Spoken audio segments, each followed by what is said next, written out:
Welcome on back to another episode of the Goonery. We are in the dog days of summer, mid-August, not even mid-August at this point. It's the end of August. Football right around the corner. College football starting this weekend. Preseason in the thick of things.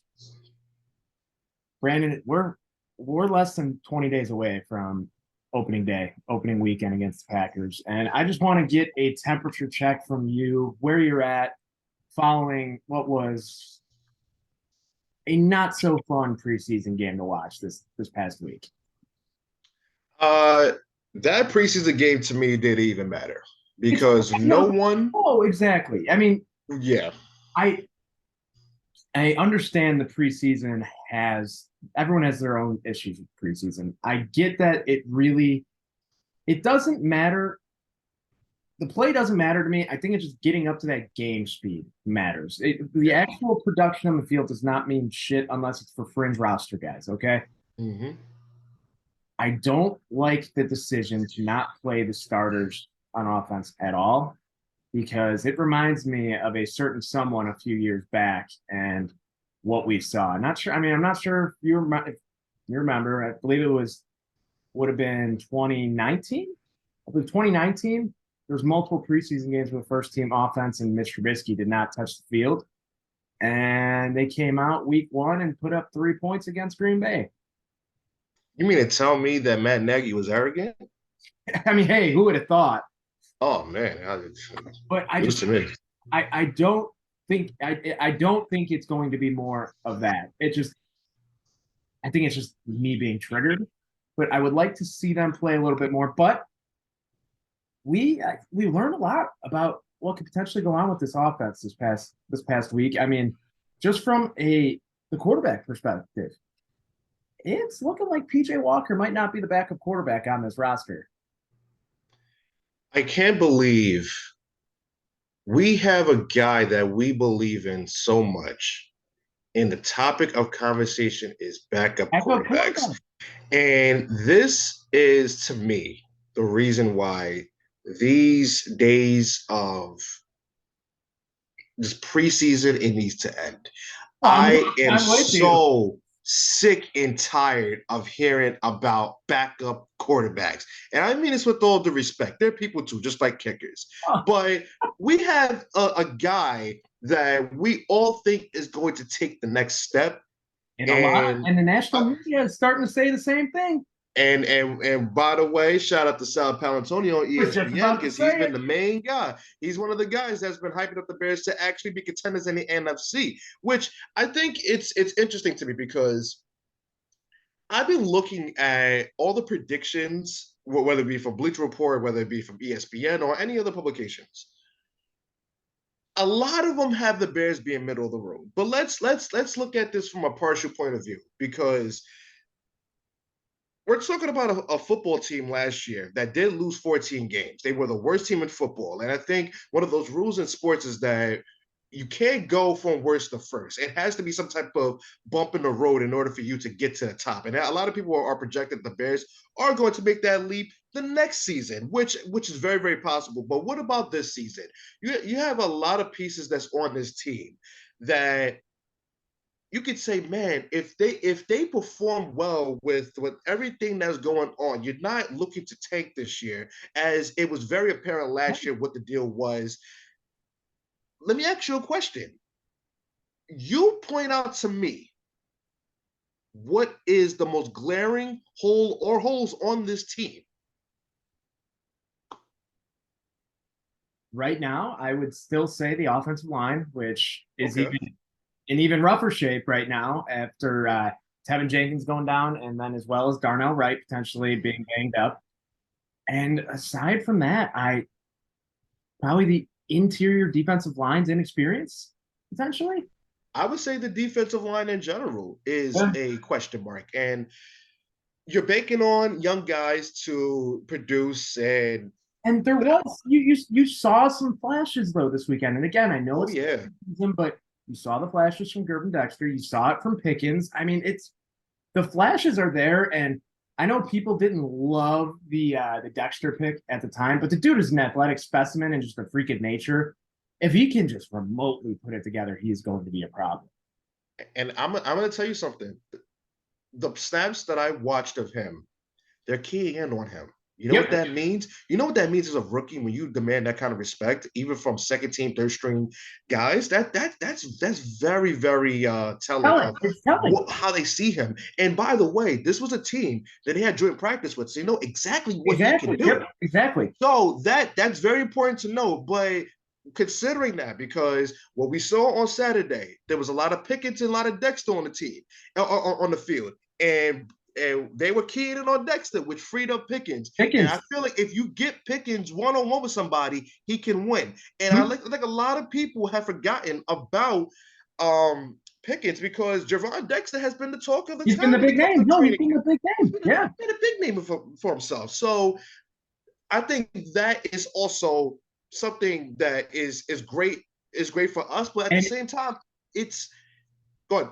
I was just gonna say, if you get those two at a place, they're both so young. Both, I mean, just if these two can develop and learn to play off one another, it can be scary. I mean, just coming up together at the exact same trajectory, there's a ton of potential for this team. I mean, for the Absolutely. defensive line in general, and with the age of this offensive line, with the talent level, or defensive line, excuse me, with the age and talent, in theory, they should only get better as the year progresses. I mean, Absolutely. That would be my next point.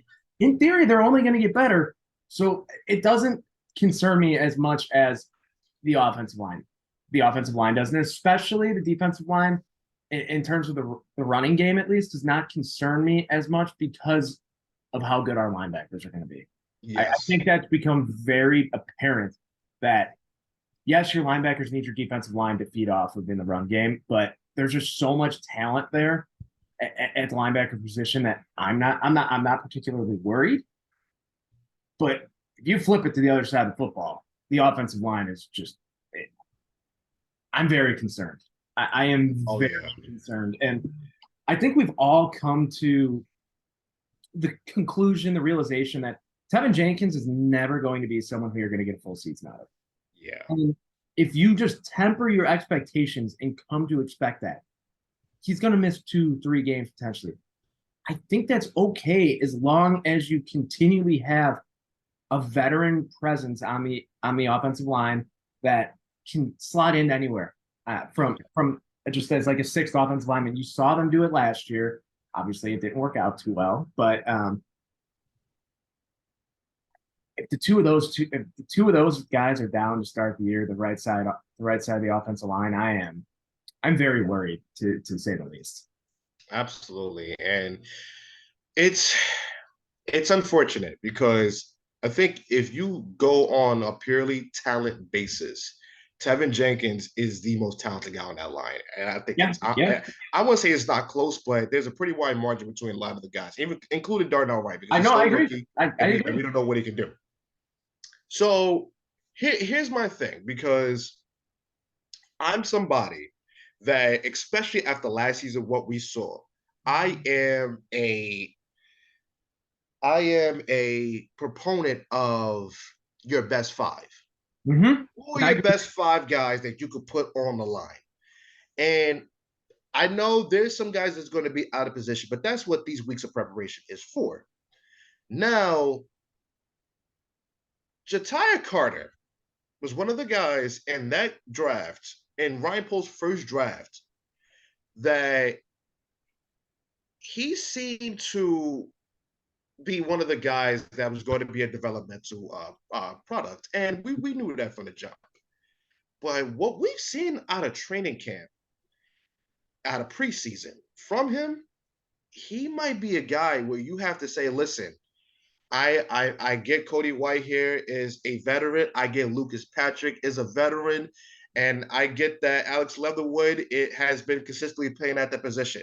However, I the words best five That's all I have to want. come into Yeah, mind. yeah. You have to get the best five out there because Green Bay is the ultimate litmus test. I don't give a damn who's at quarterback. That defense is still legit. The rest of that So team, there's talent everywhere else. I there's mean, and that's not, everywhere, that's not. everywhere. Let me rephrase that just in case. There still is talent at the quarterback position, but it's untapped. Absolutely. We don't know what to expect. covering all of our bases here on this show. Absolutely. So it's to me, this is the time. Whether it be the third preseason game against Buffalo, you gotta try something. You got if you're gonna reshuffle that line, you better reshuffle that line to make sure those guys are that they have the best guys out there. Now, I want to say something because I think a lot of people like gloss over this and they just flat out say like, "Oh, nah, he was bad," blah blah blah, whatever, whatever. Lucas Patrick last season, two factors come into play. Number one, he played out of position. Hmm? He was supposed to be the center on the team. He was shifted to left guard. And he is not normally a left guard, so that ultimately affected him. But what really affected him was that he didn't play with a healthy hand the entire season. Nope. Do people realize with offensive linemen how much they use their hands? That's a very, very big factor. And probably like he wasn't that good. So with that being said, I'm willing to give him the chance. What I'm really worried about, however, what I'm really worried about is Cody Whitehair playing left guard. We've seen it before, and it wasn't pretty. Dude, the fact that Cody Whitehair is most likely going to make this football team just blows my mind. That's what crazy. I don't ever want to see. That to me was the only miss for Ryan Poles of the draft. Mm-hmm. I think whether it be developmental, whatever, I don't think that Cody Whitehair can do much on this team at this point of his career. I could be dead wrong, and I would love to be dead wrong. I would love to be everybody. We everybody on this line. Yep. We need everybody on this line to get together. But we gotta see, man. Yeah, and I mean there were a few other positives. I mean, Roschon Johnson looked pretty good, and he's going to be good, man. He's coming for that RB2 job. I mean, I don't know if you saw the video. I believe it was about a week ago this time. I know we didn't record last week, but the pass protection drills they were doing where they showed Roschon Johnson, they showed and then they showed D'Onta Foreman. The difference in their pass protection. I understand they're just hitting a pad. D'Onta Foreman did not look like he wanted to be there, or he's just that bad. And I'm excited for Johnson. I mean, I know when the first initial depth chart came out, they had him listed at what, RB5? We all knew that wasn't going to last. I mean, we all knew that wasn't going to last. And I love the depth that they have here. I mean, for every fantasy football player, don't expect there to be any value out of the run. I mean, maybe Khalil Herbert. Don't even try it. It's not worth it. Just enjoy it as a football fan because this team's going to be running the ball 30, 40 times a game. Yeah. And I'm okay with that. I am okay with that. I mean, listen, this was the best rushing team last season, and you only got better. I don't expect the production to be the same because it was some crazy numbers that were put up in such a lesser line, but it's still going to be very good regardless. And by the way, we're talking about the running backs, but we're also talking about the quarterback too. You even talk about QB1. Yeah, I mean, depending on who you ask, they may say he's RB1, but whatever. All we know is this running attack is going to be good. I'll expect the same production as last year, but man, it could look like a track meet when it comes to Herbert and Fields, but you got bruises with like Johnson and Foreman. It's going to be beautiful. And by the way, don't sleep on Travis Homer in the pass game. I know. I mean, there is a lot of potential here, and I have to touch on it. We're talking Fields. I know that he did not play in the second preseason game, but want to talk on the first one. I know it's 3 for 3. People are going to rag on the air yards. Whatever. Take him when he's given. That's just a preview of what you can expect for this offense this year. I mean, there are so many game breakers on this offense now. You have, in my opinion, you have 5 legitimate game breakers between DJ Moore, Darnell Mooney, Fields, and then or 4, Khalil Herbert. So 4 legitimate game breakers. And 5. I'm gonna, you know what? I'm gonna lump Tyler Scott in there. Yeah, you should. You So should. five. But who cares if we're only throwing short hitches and screen passes? If they're working exactly how they're supposed to and designed, who gives a damn? Who cares? Who cares? I know Bears fans don't. I know Bear fans don't, but people are going to look for their talking points and be, oh, well, Fields' air yards weren't. There was no I can't. I mean, this is the most I've heard air yards air being yards, used in a damn air yards. football Yep, conversation. yep. Really, really. It, I'm pretty sure that there was a complaint about the lack of air yards last season, or lack there, whichever it was, because it was a topic of conversation. But now that we have people that could actually catch the ball and make something out of it, oh, we got to see if he could do it through the air. We've seen it already, man. We've seen it. What more? What more do you need to see? I don't know, man. I just want the It's preseason to be over. pathetic. I wish the preseason would be over. I wish that the conversations about moving the stadium would be over. Just give me the fucking season so we can watch and talk about what we actually want to talk about, and that's the That's all I product on the want. field. And I don't think we're asking for a lot either. No, no, I don't think so. No. I don't think so. But speaking of not asking for much in my life, all I want is to watch our competent sports teams run by competent front offices and competent ownership groups. You Oh know, boy. competent ownership groups, those are harder to come by, especially if you're in Chicago, at least. Especially, Hallis's, McCaskey's, that's not fun, but whatever. Even less fun is Jerry Reinsdorf, White Sox Bulls. After God knows how many years of Kenny Williams and Rick Hahn being the second longest tenured general manager in Major League Baseball, White Sox put out a press release about an hour before first pitch last night that Rick Hahn and Kenny Williams have been relieved of their responsibilities effective immediately, something that no one ever expected the White Sox to do. There was optimism in my heart, White Sox fans' hearts for less than 15 hours. I was going to the game last night, about to walk out my door. I had a paper bag with eyes and a mouth cut out so I could drink my beer and wear a paper bag over my head with "Sell the team" written on the bag last night. I never in a million years thought I would be that person, but I was going with people who were doing it as well. We get the alert. I almost shed a damn tear. I don't think I've gotten more. I got more text then than I've gotten in a week span, with just people being elated. Holy shit, Jerry did it. Jerry did it. There might be light at the end of the tunnel. This is off the heels of the White Sox potentially moving to Nashville, Jerry Reinsdorf potentially selling the team, like all of these things, and then they come out and drop this bomb. Well, in roughly the 15 hours after that, Bob Nightingale, who, if anyone listening is unaware, is the White Sox and Jerry Reinsdorf bitch and mouthpiece. Anything that Bob Nightingale tweets, just what's going to happen. Like other than Arson Judge to the Giants. I had him blocked because he's put too much bad juju on the damn Cardinals. That's just how bad a guy was. It's like it's a running gag amongst White Sox fans. They're like, anytime Nightingale tweets, it's fuck. Like, what did Jerry tell him? What did Jerry tell him? Well, more and more has come out about this team, and the roughly 24 hours since then. This morning, I wake up to I'm scrolling my phone as I get into work. Look at Twitter. Bob Nightingale tweets.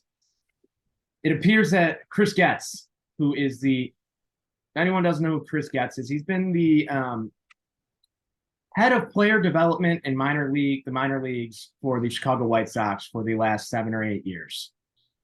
This rebuild started in 2016 and was heralded as a dynasty with the talent that they brought into the minor leagues. Well, look what happens. In the statement, they said we are entering another rebuild, and yet we are going to hire an internal general manager candidate, Chris Getz, who, 1, is underqualified and 2, has underperformed. So that just tells me, 1, nothing is going to change, and then 2, Did you see who else was brought back into the fold? I couldn't believe it. I couldn't 70, believe it. 77-year-old Tony fucking La Russa is back as a front office consultant. I understand he's not going to do anything, but why?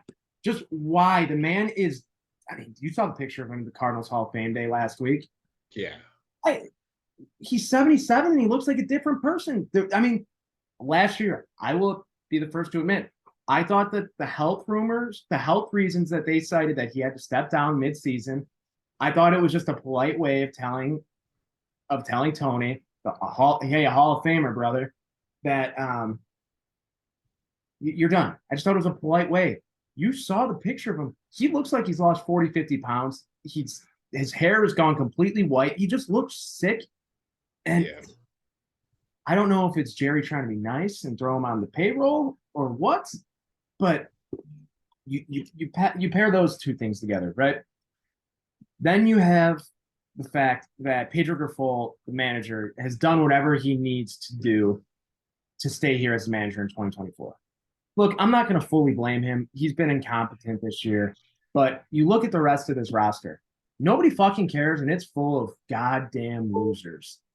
Eloy Jimenez is quoted in the post-game presser last night, essentially asking him, since how do you feel about Rick and Kenny leaving, blah, blah, blah.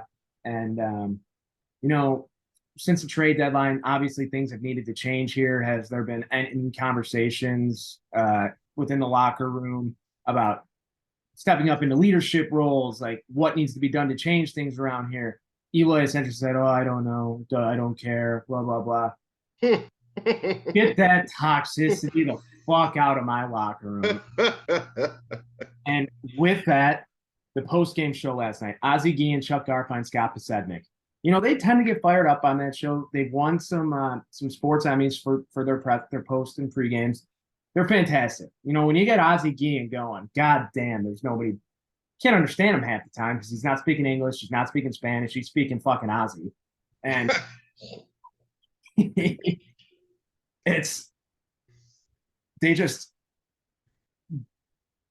was legitimately pissed off. Rightfully so. Nobody cares on this team. You have players getting into fights in the locker room with Tim Anderson and Yasmani Grandal. Eloy doesn't give a fuck. He can't stay healthy. Luis Robert is just about the only person who's trying. Yoan Moncada is more focused on banging 18-year-olds off of Tinder and making music. And you throw in Andrew Vaughn underperforming. We still don't have a second baseman after 10 years. Still no real right fielder because Oscar Colas looks fucking lost. I know he's only 22. I'll give him a break. But the bullpen is full of nobodies after having the highest paid bullpen to start the year. It's just a sad state of affairs. And then do you want to know what the icing on the cake was? The icing on the cake and the sprinkles. I'll tell you this. So it came out on the post game last night that Kenny Williams was supposedly only allowed to make deals with two teams. I saw that. With one of those being the Miami Marlins. And guess what? He was the one who made the Jake Burger trade, who has been hitting .430 the last 3 weeks down in Miami, and has the longest hitting streak in baseball, under contract for 5 more years. But let's pay Yoan Moncada $20 million to hit fucking 200 and have 3 home runs and a sub 500 OPS. And it's 5 more years of Jake Burger you could have had. Rick Hahn had no say. Rick Hahn did not want to trade Jake Burger. And I was a Rick Hahn defender for a very long time. I finally reached my boiling point with Rick Hahn this past offseason. I said, you know what? Fuck it. Yeah, he's great at acquiring players via the deadline. Well, apparently, this is just the cherry on top. Rick Hahn apparently has to resign multiple times the last few years. Jerry Reinsdorf blocked him from doing so and would not let him leave the position. Because he said he felt like his hands were tied and he could do nothing. Jerry Reinsdorf would not allow him to relieve himself of his contractual responsibilities early and quit. Rick Hahn did not want to be here. He wanted to be somewhere else because his hands were tied. He couldn't do shit. And yet, it took this. I can't wait for his tell-all book to come out because it's coming. It is coming. No one else is going to hire him, I don't think. I think Rick Hahn is a very well-spoken person. I would not be surprised to see him. I mean, he's a Northwestern law guy. I would not be surprised to see him end up representing the players union or something along those lines. I think he stays involved in that capacity, maybe. I want him to write a goddamn book and just tell us where the bodies are, man. Because it's just, I was at the highest of highs last night.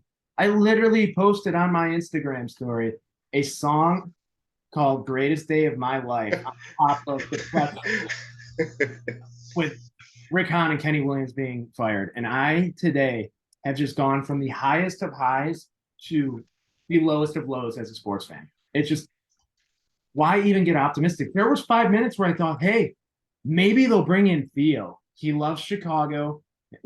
He's already saved the city once. Why not do it a second time? I would love it for the fact that, one, I know for a fact he'd do a damn good job of at least building the team. Maintaining, I don't know. I don't care. But if you could bring me a World Series, I could give less of a shit. And two, because I know it would make Cub fans squirm. Oh, yeah. And yeah. I think it's the vindictive part of me, but I would have liked to see that more. Same here. And it's just, I'm just at a loss for words. I know it doesn't seem like I'm at a loss for words, but it's just like, where do you go from here? You are hiring an internal candidate. Let me ask you. I mean, as a Cardinal fan, obviously, objectively, there are. You watch this. Do you think any other franchise in Major League Baseball looks at this current situation and says, you know what, let's make an internal hire here? We need a cultural change and something's not working. I'm so glad you asked me this question because this sort of thing has bothered me for years. And let's just say you fired two prominent people in your in your front office. Wouldn't that be the sign for you to make a wholesale change in everybody that's in that front office? Mm-hmm. You're in that position for a reason. There is a guy that hires a guy and he hires another guy. So you're telling me the guy that got fired, you're gonna get that guy that hired the guy that also got fired, and you're gonna promote him. I need to know how this makes sense. This happens all the time in sports, and it drives me absolutely insane. And it is one of those things where, what did you say recently? It's putting a Band-Aid over a situation. It's putting a Band-Aid over it. Yeah. And next thing you know, you're going to have the same thing happen every single time, no matter who you hire, until you go outside the organization. Until you go outside the organization, that's where the real changes are going to be. You let that guy run the team, hire his own people, and if you fail, you fail. But it's crazy. It's funny because I'm gonna relate these millionaires to how they speak in real life. They'll be the first people to tell you to take risk and be comfortable with being uncomfortable.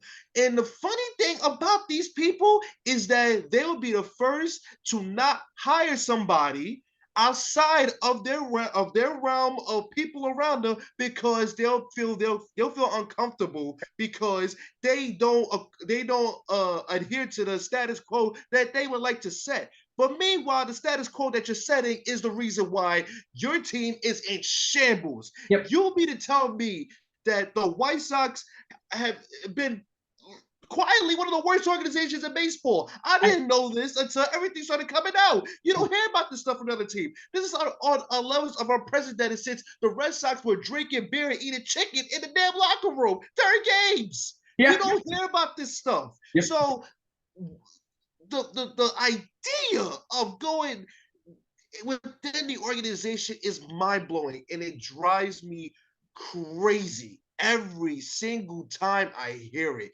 because it makes no sense. You think you're taking steps forward, you're taking the steps all the way back. I sent a text this morning to my dad and my uncle, and I go, as soon as I sent the link to the Nightingale article saying that it's most likely going to be Chris Getz, I sent them, I go, 2 steps forward, 4 steps backwards. What else is new? And it's just, that's exactly how it feels. It's just, it's a slap in the face because you point at the White Sox, they point at, attendance numbers as why they can't be big spenders. They are still, they've always been, not always, but the last few years, they've been consistently top 12 in payroll.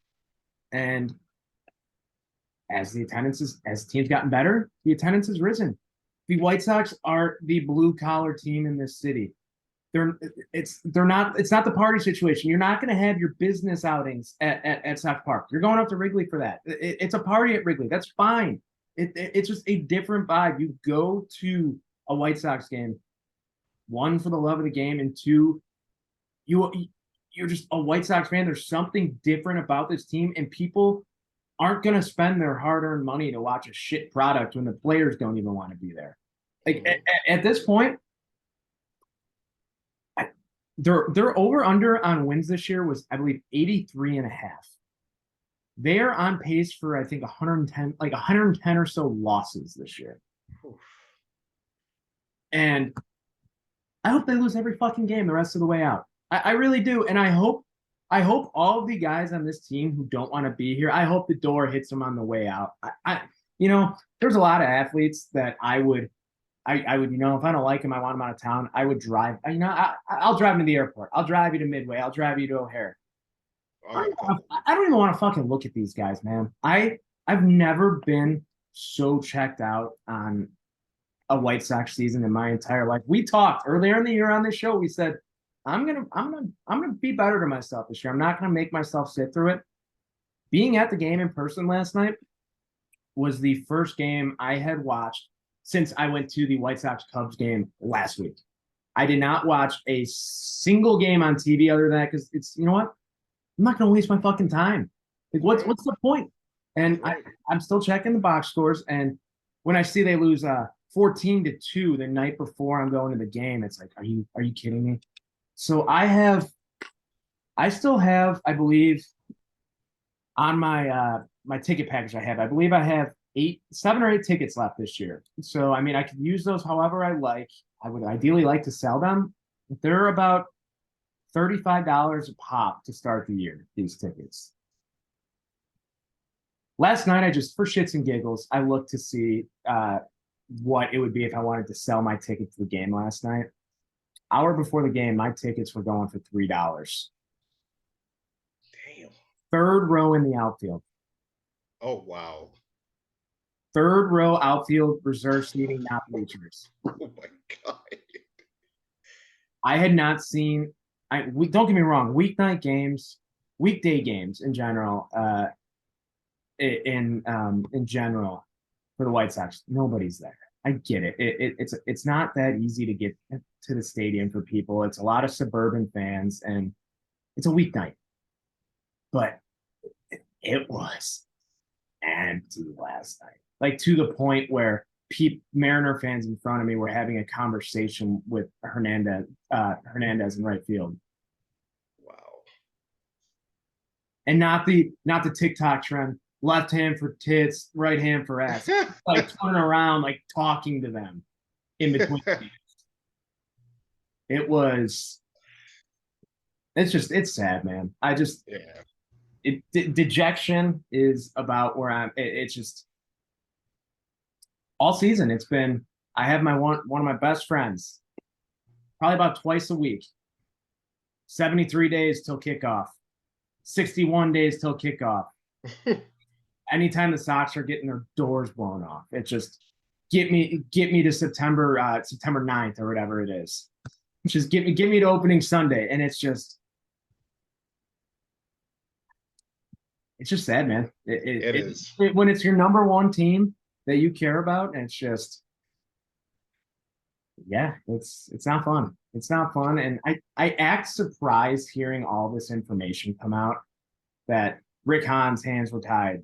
Kenny Williams was overpowering Rick Hahn. Jerry wasn't letting them do certain things. I act like I'm surprised, but this was the same shit everyone has been saying just off the top of their heads. Like ideas that were swirling around. Well, they turned out to be true. We were all right. And it's just, Yeah, it's sad. It's so sad. I'll say this. I would not wish this type of sports pain on my worst enemy. The thing is, if it hurts as much as it does to me, I would absolutely wish it upon them. But I will say this: it it sucks that baseball season is so freaking long, That's the problem. It's and you can't 162 enjoy it. games, man. It is to a point, and maybe this makes me less of a baseball fan. And if that's the case, so be it. I don't care. But I can't enjoy baseball when my team is bad. I don't even want to watch the sport. I can barely keep up with. Like, granted, you get me on immaculate grid every morning. I'm an ace to shit, but other than that, I Yeah. don't watch. Oh yeah. I don't watch. I just don't care enough to see this because I'm gonna be watching highlights at the highlights and all the Cardinals come up and they're losing eight. They're winning 3-1 and they end up losing 7-3. Like, I don't care. I know what's gonna happen already, and it's sad that I know what's gonna happen already. And I'm over it. I don't care who wins the World Series as long as it's not the Cubs or the Brewers. I don't care. Someone just someone win, get it over with. I'm done. I'm done. Let's get into December. Let's get me to the winter meetings at least. I'm with you, man. I'm with you. It's the dog days of summer. Said at the top of the show, the dog days of summer are made a lot more enjoyable just by even mediocre baseball a lot of the times. And it's not happening this year. It's not happening this year. By the way, Drew Rom is a guy that we acquired in one of the trades with the Blue Jays. Mm-hmm. I tuned into his very first inning. Now, mind you, when Mason Wynn made his debut on Friday, I tuned in for that and saw that he struck out. I said, "Damn, he's going to fit right in."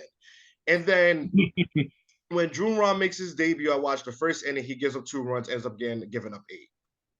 And I said, you know what, Brandon, you're an idiot. What else did you expect? What did you expect? Dude, I know. I'm just. I don't. I mean, as a sports fan, I've just come to the conclusion that expectations are always going to be too high, and you're just going to get hurt. So I just have none anymore. I have none. If I got to reverse jinx myself, even though if I'm blatantly lying, who cares? I'm a guy on a podcast. People doing on bigger platforms. They lie every day. Why can't I do it? Yeah. It's I mean, perfect example of this.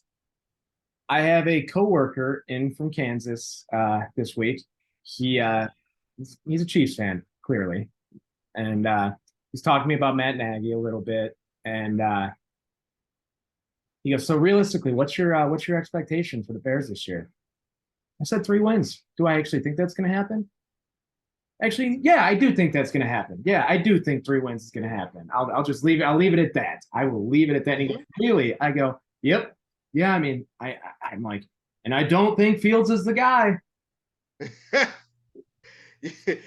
You're doing it right. You're doing it right. But that's enough ranting for this week. We will be back next week, hopefully talking shop on finalized 53-man roster predictions and a college football playoff prediction because we're here. We're here. Oh, we're here. It's the best time. Don't care about week 0 on this show. No, oh, absolutely fucking not. Absolutely not. But Brandon, best time of the year is here. Finally going to have a lot more to talk about, and I couldn't be more excited. That's right. Thanks for watching and listening to the show. Like, share, subscribe, and we will see you next time.